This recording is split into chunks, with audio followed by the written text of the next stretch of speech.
এসব যদি ঘটনা ঘটছে, তাহলে যে অ্যাকশন কেন্দ্রের সরকারের পক্ষ থেকে যে অ্যাকশন নেওয়ার প্রয়োজন, তা তো অ্যাকশন হচ্ছে না। যে ডবল স্ট্যান্ডার্ড কখনোই থাকা উচিত না।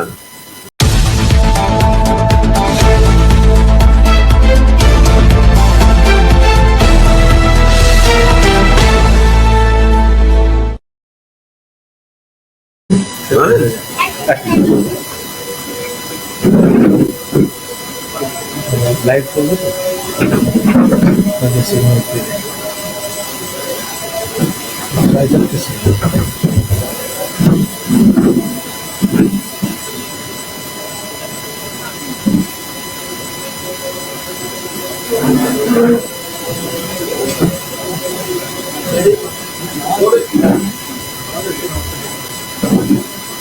Ready.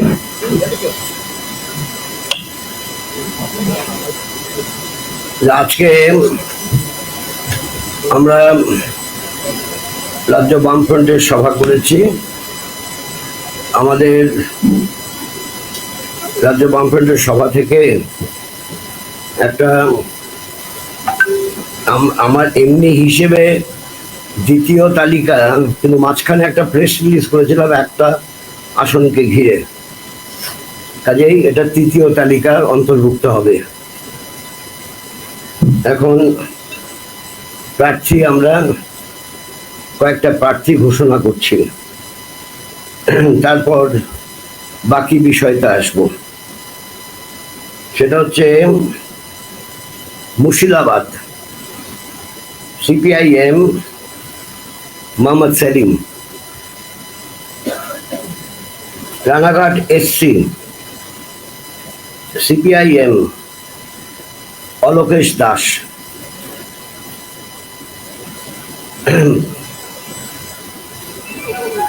Bardhaman Durgapur CPIM doctor Supriti Ghoshal, নতুন বোলপুর এসসি সিপিআইএম শ্যামলী প্রধান, নতুন। প্রথম দুটো যে বলেছি তারা প্রাক্তন এমপি তো আর নতুন হয় না। আর পরের যে দুটো বললাম তারা কখনো পার্লামেন্টে কন্টেস্ট করেনি। একজন বিধানসভার এমএলএ ছিলেন শ্যামলী প্রধান, আর বর্ধমান দুর্গাপুরে একদম নতুন প্রার্থী ডক্টর সুপ্রীতি ঘোষাল। এখন আমাদের এই পুরো লিস্টটা প্রকাশ করতে আর একটু সময় লাগবে, সেটা আপনাদের জ্ঞাতার্থে বলছি, এবং যারা দেখেন তাদের প্রয়োজনও বলছি, কারণ এখনো সব সিটে প্রার্থী নির্দিষ্ট করার ব্যাপারেতে কিছু আলোচনার প্রয়োজন আছে। সেই আলোচনাটা সম্পন্ন না হওয়া পর্যন্ত আমরা সেই লিস্ট ঘোষণা করতে পারছি না। কাজে আপনাদের মনে হতে পারে যে কোনো পার্টি তো একসঙ্গে 42টা ঘোষণা করে দিচ্ছে, কোনো পার্টি কিছু ঘোষণা করছে, বাকি রাখছে কিছু, এরকম আছে। আমাদের ক্ষেত্রে বাস্তব অবস্থাটা আপনাদের বললাম, আমরা তো বাম ফ্রন্ট, অন্য কেউ ফ্রন্ট নয়। আমাদের বামপন্থী দলগুলোর সমাহারে বামফ্রন্ট গড়ে উঠেছে, যার ইতিহাসটা একটু প্রাচীন, এবং সেটাও গড়ে উঠেছে লড়াই সংগ্রামের নানা অভিজ্ঞতার ভিত্তিতে। বামফ্রন্ট গড়ে উঠেছে। বামফ্রন্টের আগে ছিল যুক্ত ফ্রন্ট, তারও আগে ছিল ইউএলএফ, তারপর সব পথ পরিক্রমা করে বামফ্রন্ট গড়ে উঠেছে। স্বাভাবিকভাবেই আমাদের এরকম খেপে খেপে প্রার্থী ঘোষণা করতে হচ্ছে। আর দেশের যে রাজনৈতিক পরিবেশ পরিস্থিতি আছে তাতে আমরা লক্ষ্য করে দেখছি যে একটা স্বৈরাচারী প্রবণতা দিল্লির কেন্দ্রের সরকারের পক্ষ থেকে দেখা যাচ্ছে। তারা এমনভাবে পদক্ষেপ গ্রহণ করছে যেন they can do and undo anything. এটা ভারতে গণতান্ত্রিক ব্যবস্থার পক্ষে সুস্থ নয়। যদি কেউ দোষী বলে প্রমাণিত হয় বা কোনো দুর্নীতির সঙ্গে সম্পর্ক আছে বলে প্রমাণিত হয়, সেটা যদি আগে হয়ে থাকে, অনেক আগে হয়ে থাকে, তাহলে নির্বাচনী বিধি চালু হওয়ার পর নির্বাচন কমিশনের তত্ত্বাবধানে যখন প্রশাসন তার কাজকর্ম করতে হয়, সেখানে দুম করে একটা রাজ্যের মুখ্যমন্ত্রীকে সঙ্গে সঙ্গে তাকে ধরে নিয়ে যাওয়া যায় না, উচিত না। এটা কখনো গণতান্ত্রিক প্রক্রিয়ার সঙ্গে সামঞ্জস্যপূর্ণ নয়। তাই মিস্টার অরবিন্দ কেজরিওয়ালকে যেভাবেতে ধরল, তার দোষ এখনো প্রমাণিত হয়নি। দোষ প্রমাণিত নিশ্চয়ই যদি হয় সে পরের ব্যাপার, কিন্তু যেই চার্জগুলো বলা হয়েছে তার অনেক আগে, বোধহয় 15 মাস আগে বা 12 মাস আগে তার মন্ত্রিসভার মুখ্যমন্ত্রী তাকে গ্রেপ্তার করা হয়েছিল। তাহলে তারপরেই তাকেও গ্রেপ্তার করা যেতে পারতো, তাহলে এই কথা বলতাম না। 5 মাস আগে গ্রেপ্তার করতে পারতো, আজকে এই কথা বলতে হতো না। এটা ভারতীয় গণতান্ত্রিক ব্যবস্থার পক্ষে অশনি সংকেত। আমরা এটাকে সমর্থন করতে পারছি না। আর যেভাবে কথাবার্তা বলা হচ্ছে তাতে মনে হচ্ছে দেশে গণতান্ত্রিক ব্যবস্থাটা বোধহয় কাজ করছে না। অন্যদিকে বারে বারে আমাদের রাজ্যে দুর্নীতির ব্যাপারে যে কিছু কথা বলছে, কিন্তু কার্যকরী কোনো পদক্ষেপ গ্রহণ করছে না। বারে বারে এই তো আপনাদের চ্যানেলগুলো তো দেখিয়েছে, কালকে প্রিন্ট মিডিয়ায় নিশ্চয়ই প্রকাশিত হবে, বা ইন বিটুইন যে ডিজিটাল যে এডিশন আছে তাতে দেখানো হয়েছে যে একজন মন্ত্রীর ঘর থেকে যা ডিক্লেয়ার করেছে 41 লক্ষ টাকা এবং বিভিন্ন নথি পাওয়া গেছে, যার থেকে প্রমাণ করা যায় বা যার থেকে সন্দেহ হয়, প্রমাণ করা তো পরের কথা, সেটা সন্দেহ করা যায় এর সঙ্গে তিনি যুক্ত আছেন, মন্ত্রিসভার সদস্য। এসব যদি ঘটনা ঘটছে, তাহলে যে অ্যাকশন কেন্দ্রের সরকারের পক্ষ থেকে যে অ্যাকশন নেওয়ার প্রয়োজন তা তো অ্যাকশন হচ্ছে না। যে ডবল স্ট্যান্ডার্ড কখনোই থাকা উচিত না, কিন্তু ডবল স্ট্যান্ডার্ড থাকবে আমরা জানি, কারণ বাইরানি পলিটিক্স করবার জন্য তৃণমূল কংগ্রেস এবং বিজেপি বোঝাপড়া রাখতে হবে, আর বোঝাপড়া রাখবার জন্যই ডবল স্ট্যান্ডার্ড হচ্ছে। আমরা এ ধরনের কেন্দ্রের বিজেপি সরকারের নীতির আমরা তীব্র প্রতিবাদ করি। এই হচ্ছে কথা। আর যে ঘটনা ঘটে গেল গার্ডেন রিচে, অকল্পনীয়। 11টা মানুষ তাদের জীবন দিতে হলো। কে দায়ী? কোন সংস্থা দায়ী এই 11টা জীবনের জন্য? এই জীবন তো যাওয়ার কথা না, গেল কেন? কিভাবে কি করা হচ্ছে। ক্যালকাটা কর্পোরেশন, কোন কলকাতা কর্পোরেশন? যে কলকাতা কর্পোরেশনে সিআর দাস, সুভাষচন্দ্র বসু, নেতাজি সুভাষ বসু তারা পদ অলঙ্কৃত করেছেন, সেই কলকাতা কর্পোরেশনে আরো কি হবে তার নাকি অপেক্ষা করছে বলছে।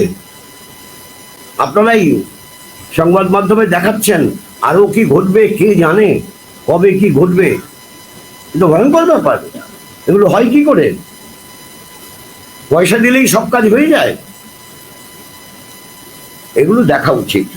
এটা দায় এবং দায়িত্ব কলকাতা কর্পোরেশনের, একই সঙ্গে প্রশাসনের এবং রাজ্য সরকারের।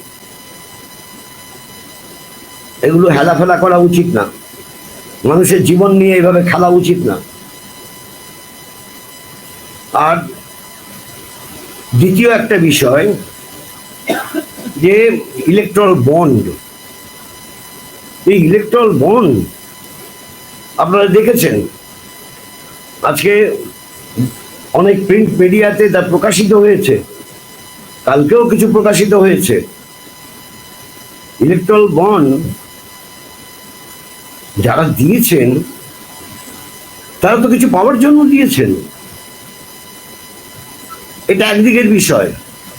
আরেকদিকের বিষয়, আমাদের রাজ্যে ইলেকট্রাল বন্ড এমন একটি সংস্থা দিয়েছে অনেকগুলো, কত 440 না 44 কোটি টাকা, এবং তারা সেটা পুষিয়ে নিচ্ছে মানুষের ঘাড়ে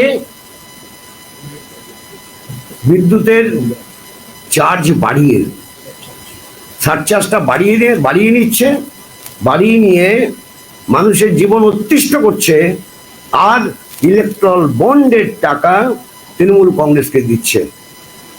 যে দেখুন তো, তৃণমূল কংগ্রেস হ্যাঁ রাজ্য সরকারের দায়িত্বে আছে, সামথিং মেজরিটি নিয়ে রাজ্য সরকারের দায়িত্বে আছে, আমরা এটা অস্বীকার করছি না। দেখো, রাজ্য সরকারের দায়িত্বে তো কংগ্রেসও আছে, আর কংগ্রেস জাতীয় দল হিসেবে আছে। কাশ্মীর থেকে কন্যাকুমারী, কচ্ছ থেকে কোহিমা, কিছু কিছু অস্তিত্ব আছে, থাকা সত্ত্বেও তারা দ্বিতীয় না। প্রথম ভারতীয় জনতা পার্টি, দ্বিতীয় তৃণমূল কংগ্রেস, তৃতীয় কংগ্রেস, তারপর আরো অন্যান্য পার্টিগুলো আছে। এটা ভয়ঙ্কর ব্যাপার। টাকা দিয়ে কি পাবো তার ব্যবস্থা করে নেওয়া, টাকা দিয়ে মানুষের ওপর বোঝা চাপিয়ে দেওয়া। ফলে আমাদের জনগণকে বুঝতে হবে, ইলেকট্রাল বন্ড যখন, ইলেকটোরেটকে বুঝতে হবে, জনগণকে বুঝতে হবে যে তাদের ঘাড়ে কর বাড়ানোর, সারচার্জের নামে খরচা বাড়ানোর এবং জীবন অতিষ্ঠ করার নীতিগুলো পরিচালিত হবে, আর সেই দলগুলো টাকা নেবে। এটা আমরা তীব্র বিরোধী, আমরা নিন্দা করছি। এটুকু আপনাদের বললাম।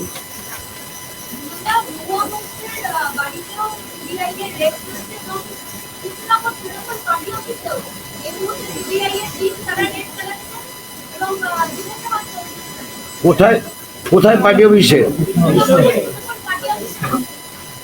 সেটা কেন করেছে জানি না, এটা বেরো কেন করেছে তারপরে মন্তব্য করা যাবে। আর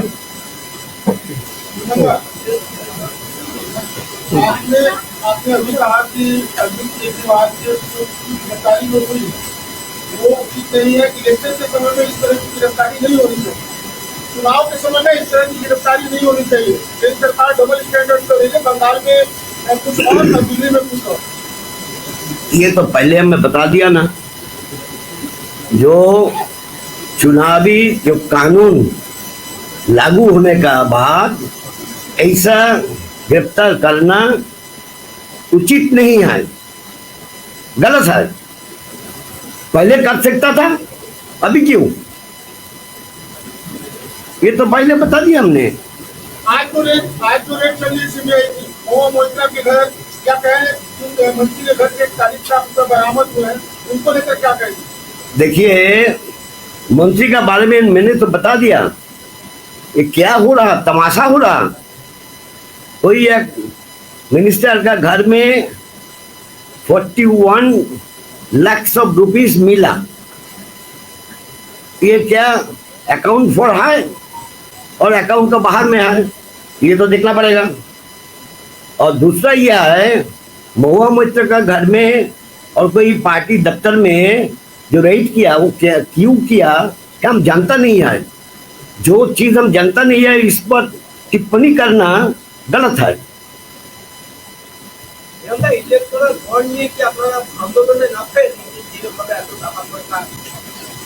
ইলেকট্রাল বন্ড নিয়ে আমরা আমাদের প্রচারে রাখবো এবং অবশ্যই তা নিয়ে মানুষের মধ্যে যে প্রতিবাদী কণ্ঠ তাকে তুলে ধরার জন্য আমরা প্রয়াসী হব।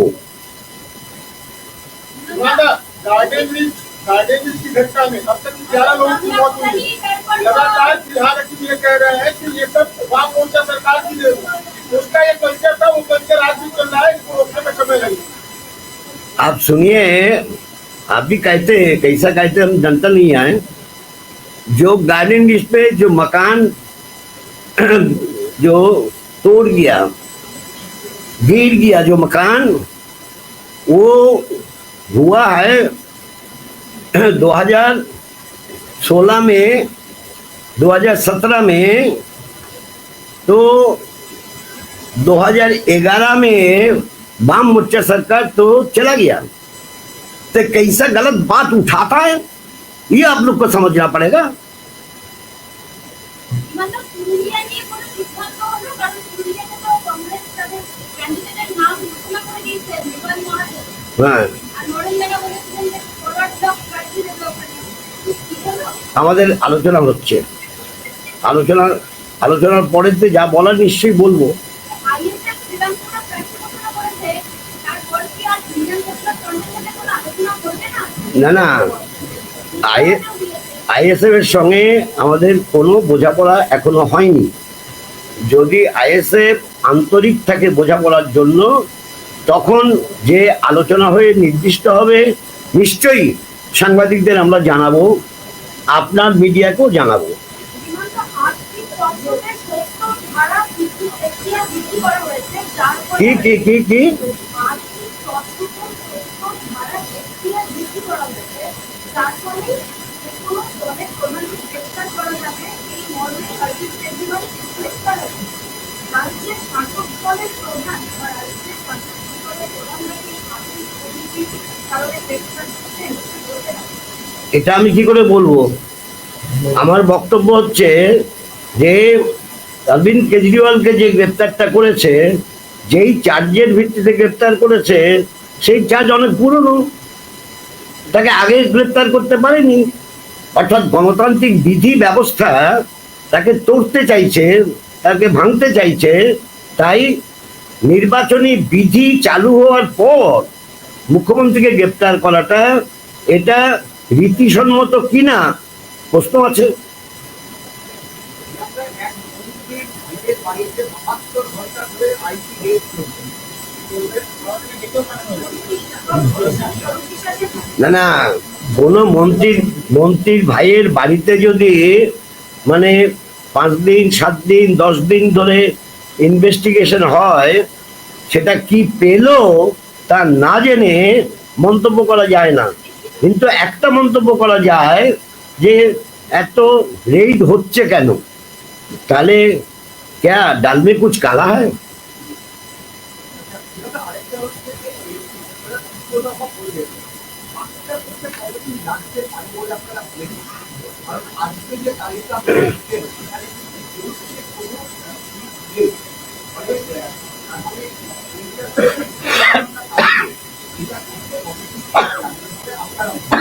আরেকটু সময় লাগবে, কারণ নির্বাচন চলবে 1 মার্চ পর্যন্ত, আর 1 জুন পর্যন্ত, সরি 1 জুন পর্যন্ত। আর শুরু হচ্ছে কবে? 19 এপ্রিল। 19 এপ্রিল। 19 এপ্রিল থেকে 1 জুন পর্যন্ত চলবে। ফলে সময় আছে।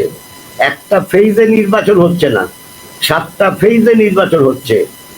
ফলে নিশ্চয়ই নির্বাচনী প্রচার কাজ করতে পারে এই সময় হাতে রেখেই আমাদের বোঝাপড়া চূড়ান্ত হবে। ঠিক আছে, থ্যাংক ইউ অল। আচ্ছা,